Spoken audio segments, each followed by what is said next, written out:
Hello friend, welcome back.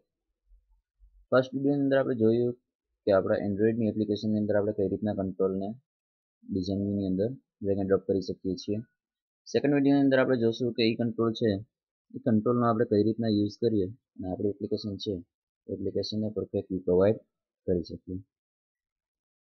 આપણે જોઈ શકીએ છીએ કે આપણી એપ્લિકેશનની અંદર અત્યારે આપણા પાસે બે ફાઇલ છે. એક છે activity_main.xml ફાઇલ અને બીજી છે main activity.java. main activity.java ક્લાસનું નામ આપણે જ્યારે આપણે કન્ફિગરેશન પાસ કર્યું હતું એપ્લિકેશન બનાવવા માટે ત્યારે જ નામ રાખેલું હતું. એ નામ આપણે જોઈ શકીએ છીએ અહીં આપેલું છે અને એક્સટેન્ડ કરેલો છે એન્ડ્રોઈડનો main class activity class.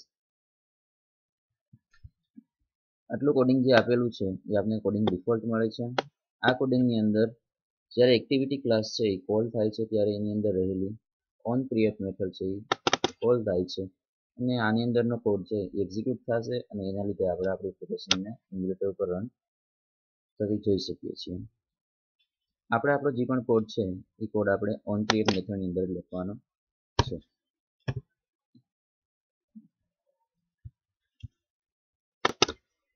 First of all આપણે જે બટન લીધેલું છે એ બટનનો ઓબ્જેક્ટ છે કોઈ બટન છે એ બટનનો ઓબ્જેક્ટ ક્રિએટ કરાવશું અને એની અંદર આપણે જે બટન બનાવેલું છે એ બટનનું આઈડી પાસ કરશું. તો બટનનો ઓબ્જેક્ટ બનાવવા માટે થઈ આપણે બટન ક્લાસનો યુઝ કરશું.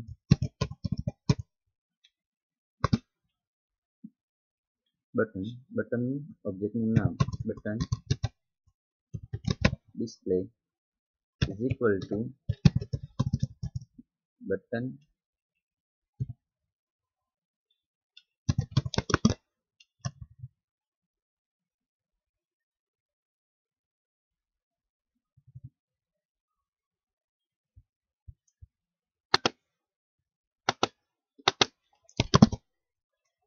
find view by id into bracket આપણે આપવાનું છે r.id ડોટ આપણે જે કંટ્રોલ લીધું છે એ કંટ્રોલ માટેની આઈડી.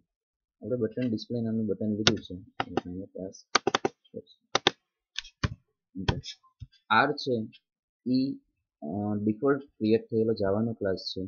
જે જાવાનો ક્લાસ આપણે જનરલ ફોલ્ડરની અંદર જોઈ શકીએ છીએ. આ નામનો ક્લાસ છે આપણે r.java નામની ફાઇલની અંદરથી મળે છે.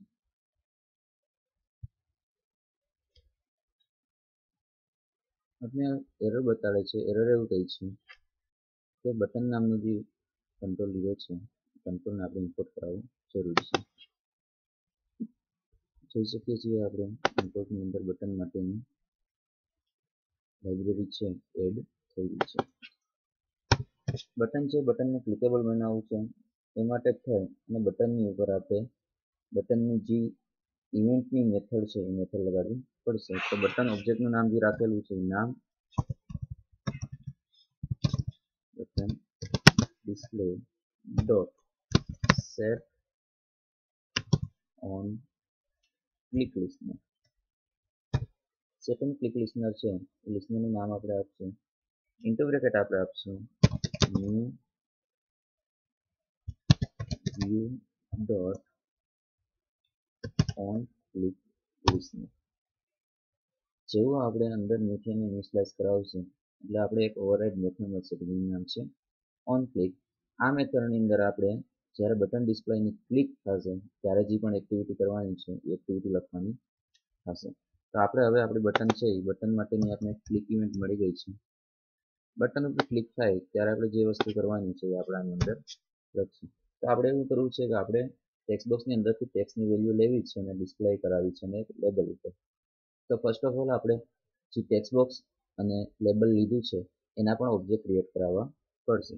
તો આપણે ખ્યાલ છે કે આપણે જે ટેક્સ્ટ બોક્સ લીધું છે એ ટેક્સ્ટ બોક્સને એઝ અ એડિટ ક્લાસ તરીકે કોલ કરવામાં આવે છે. એડિટ ટેક્સ્ટ બોક્સના ઓબ્જેક્ટનું નામ આપશું આપણે txt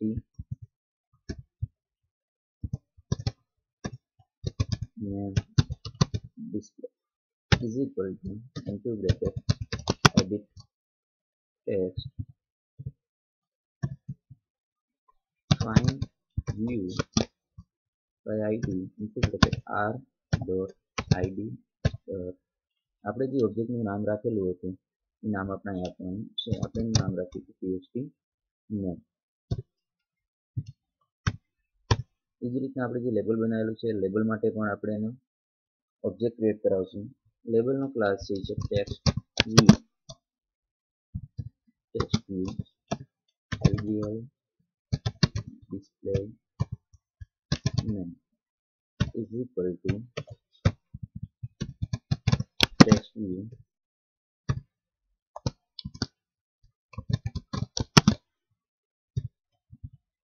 find view by id r.id.lbl display. આપણે બે જે કંટ્રોલ લીધા હતા એ કંટ્રોલના ઓબ્જેક્ટ બનાવી લીધા ટેક્સ્ટ બોક્સનું અને લેબલનું. હવે આપણે એક સ્ટ્રિંગ વેરિયેબલ લેશું. સ્ટ્રિંગ વેરિયેબલનું નામ રાખશું આઉટપુટ ઇઝ ઇક્વલ ટુ. આઉટપુટની અંદર આપણે ટેક્સ્ટ બોક્સની જે વેલ્યુ છે એ વેલ્યુ ગેટ કરાવવાની છે. તો આપણે ટેક્સ્ટ બોક્સનો જે ઓબ્જેક્ટ બનાવ્યો છે txt name display dot get text. get text નામની મેથડ છે એ મેથડ આપણે એ બોક્સની અંદરથી ટેક્સ્ટ ગેટ કરવા માટેની ફેસિલિટી આપશે. તો get text નામની મેથડ જે મેથડ આવે છે એને આપણે સ્ટ્રિંગની અંદર કન્વર્ટ કરવું છે. તો એની પાછળ આપણે toString નામની મેથડ એપ્લાય કરીશું. હવે આપણે txt name display ની અંદર જે પણ ટેક્સ્ટ એન્ટર કરાવેલ છે એ ટેક્સ્ટ આપણે એઝ અ સ્ટ્રિંગ તરીકે ઓપી નામના ઓબ્જેક્ટની અંદર મળશે કે જે આપણે સ્ટ્રિંગને બનાવેલું છે. નેક્સ્ટમાં આપણે આ જે ઓપી નામના ટેક્સ્ટ કંટ્રોલની અંદર અથવા તો વેરિયેબલની અંદર આપણે જે ટેક્સ્ટ મળેલો છે એને આપણે હવે આપણા લેબલ ઉપર પ્રિન્ટ કરાવવું છે. તો લેબલનું નામ ઓબ્જેક્ટનું નામ lbl display name dot set text નામની મેથડનો યુઝ કરશું. આપણે ઇન્ટુ બ્રેકેટ આપણે આપણું જે ટેક્સ્ટ છે એને પ્રિન્ટ કરાવવું છે. તો આપણે લખશું your name is equal to double quotation અને આપણા વેરિયેબલને અહીંયા કોન્કેટ કરાવશું. ઓકે, તો આપણે આપણા એપ્લિકેશનની અંદર ટેક્સ્ટ બોક્સની અંદરથી વેલ્યુ લીધી છે અને એ વેલ્યુને એક લેબલ પર પ્રિન્ટ કરાવેલી છે. આપણે એપ્લિકેશનને રન કરાવશું. જોઈ શકીએ છીએ આપણે ઇમ્યુલેટર છે ઇમ્યુલેટર માટેની પ્રોસેસ અહીં સ્ટાર્ટ થઈ ગઈ છે. આપણે જોઈ શકીએ છીએ અપલોડિંગ થઈ ગઈ છે આપણી એપીકે ઇમ્યુલેટરની અંદર. હવે એપ્લિકેશનની અંદર આપણી એપીકે છે એ ઇન્સ્ટોલ થાય છે. ઇન્સ્ટોલેશન સક્સેસફુલી થઈ ગયું છે. આપણે જોઈ શકીએ છીએ ઇમ્યુલેટર સ્ટાર્ટ થઈ ગયું છે અને એની અંદર એપ્લિકેશન આવી ગયું છે. એપ્લિકેશનની અંદર આપણે એન્ટર કરાવશું નેમ આપણું.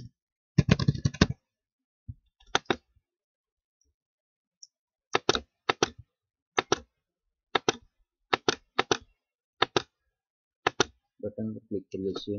આપણે આપણું આઉટપુટ મળેલું છે યોર નેમ ઇઝ ભાવેશ.